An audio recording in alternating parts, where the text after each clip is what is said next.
ரயில் நிலையத்திலே ஒரு போராட்டம் பண்ணாங்க. ஏன் பண்ணாங்கன்னா, மாற்றுத்திறனாளியே 3 4 லக்கேஜ் எடுத்துன்னு போனா, அந்த லக்கேஜ் ஏத்தக்கூடாது. லக்கேஜ் எங்களுக்கு நாங்க சுமை தூக்கி காலங்காலமா இருக்கிறோம். அப்படின்னு அவங்க சொன்ன பிறகு எங்களுக்கு ஒரு லக்கேஜ்க்கு மேல அலோடு கிடையாதுன்னு சொல்றீங்க, மாற்றுத்திறனாளின்னா. அப்ப இந்த வண்டி முழுவதுமே லக்கேஜ் ஏத்தின்னு போறாங்களே, இது எப்படி அனுமதிக்கிறீங்க? இப்ப போட்டுறவங்க வந்து போராட்டம் பண்ணும்போது எங்கள பேச்சுவார்த்தை பண்ணி, மாற்றுத்திறனாளி 2 பை ஏத்துன்னு போகக்கூடாதுன்னு எங்கள பண்ணீங்கல்ல. இன்னைக்கு வண்டி ஃபுல்லாவே நீங்க உங்களுக்கு படம் அனுப்பிச்சுக்கிறேன் பாருங்க. வண்டி ஃபுல்லாவே சூட்கேஸ் ஏத்தின்னு போறாங்க. அப்ப இது எத வந்து ரயில்வே எப்படி அனுமதிக்குது? சரி எவ்வளோ காலமா இது நடந்துட்டு இருக்குயா அது? இது கடந்த ஒரு 1 1/2 வருஷமாவே நடக்குதுங்க. 1 1/2 வருஷமா இருக்கு. இந்த டண்டர் விட்ட காலத்துலேருந்து நடக்குது. அதுக்கு முன்னாடி பார்த்தீங்கன்னா, டண்டர் கிடையாது. ரயில்வேவே இந்த ரூ. 10 டைரக்ட்டா வசூல் பண்ணி, அந்த எடுத்துக்கலாம். டிரைவர் யார் வராங்களோ அவங்களே வசூல் பண்ணி மெயின்டெயின் பண்ணிட்டு இருந்தாங்க. அப்ப என்ன பண்ணுவோம்னா, இப்ப நீங்க பயணம் பண்றீங்கன்னா, எங்க டிக்கெட் நம்பர் குடுக்கணும். ரயில்ல யார் பயணம் பண்றாங்களோ, அவங்க டிக்கெட் நம்பர போட்டு, அவங்க பயனாளிகள் யாருன்னு எழுதி நோட்டு மெயின்டெயின் பண்ணாங்க. இப்ப இந்த டண்டர் குடுத்த பிறகு அது கிடையாது. சமூக விரோதி வந்தாலும் ஏத்தின்னு போடுவான், தீவிரவாதி வந்தா ஏத்தின்னு போடுவான், ட்ரெயினுக்கு பாம்பு வச்சுருவன் வந்தா கூட, அந்த பேட்டரி கார்ல ஏறி போனா போய்க்கலாம்.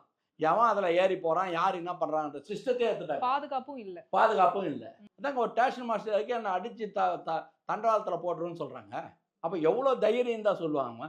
இது ஒரு சிஜிஎம் கிட்ட போய் சொன்னோம்னா ஏத்துக்க மாட்றாரு. சரி அவங்களோட கோரிக்கை என்னவா இருக்கு? எங்களுடைய கோரிக்கை வந்து பழையபடி நாங்க எதுக்காக இத கொண்டு வந்தோமோ, அந்த மாற்றுத்திறனாளி மக்களுக்காக தான் அது பயன்படணும் 1. சரி. 2வது இல்ல இது எல்லா மக்களுக்குமாக இருக்குதுன்னு சொன்னா, நீங்க வந்து ரயில்வே துறை வந்து இன்வெஸ்ட்மென்ட் பண்ணல. மாற்றுத்திறனாளி பயன்பாட்டுக்காக ஒரு நிறுவனம் ரூ. 5,00,000 குடுத்து குடுக்குறாங்க இல்லையா? இத நீங்க ஒரு டண்டர் எடுக்குறீங்க இல்லையா? டண்டர் எடுத்த பணத்த நீங்க தானே ரயில்வே வச்சுக்கிறீங்க.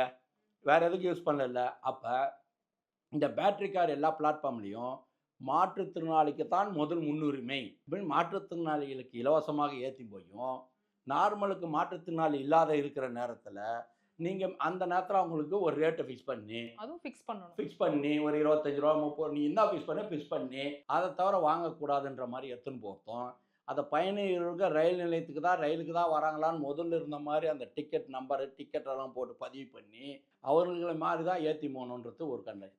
இதுதான் நாங்க சொல்றோம்.